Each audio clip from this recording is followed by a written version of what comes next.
Serikali imekabidhi mtambo wa kisasa wa kuzimia moto wenye thamani ya shilingi bilioni 1.3 kwa ajili ya wilaya ya Busega mkoani Simiyu. Taarifa zaidi na Shabani Lupimo.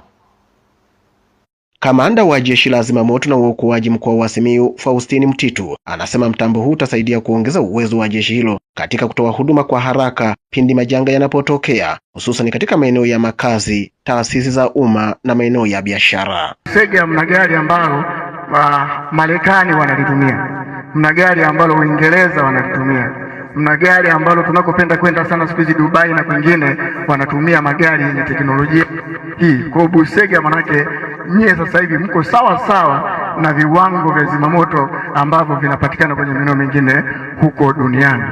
Tukienda kwenye uwezo wa kubeba maji, gari hili lina uwezo wa kubeba maji lita 5,000, lakini linabeba kemikali za foam kwa sababu kuna mazingira uwezo kazima moto kwa kutumia maji peke yake. Akizungumza wakati wa hafla ya makabidhiano ya mtambo huu, mkuu wa wilaya ya Busega Faidha Salim anataka kutunzwa kwa manufaa ya muda mrefu, huku mkurugenzi wa halmashauri ya Busega Hamidu Hamisi akiahidi mpangilio wa wilaya ili kusiwepo kikwazo cha kutofikika.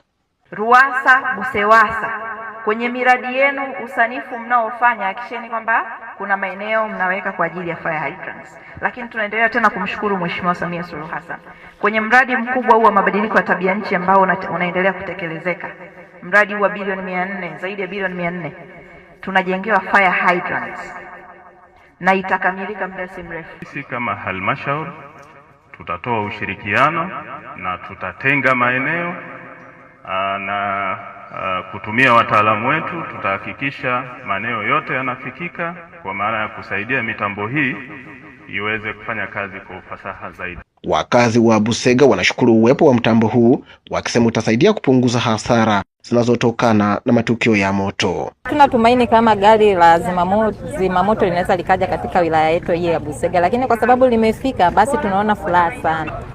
Uwepo wa gari hii tumefurahi sana kutupatia gari kwenye wilaya yetu ya Busega hii, ili tutakuwa tunapata msaada wa kuzima moto kwa haraka. Mtambo huu unatarajiwa kuanza kutumika mara moja kwa ajili ya kuhudumia wakazi wa Busega na maeneo ya jirani. Shabani Lupimo, Star TV, Simiyu.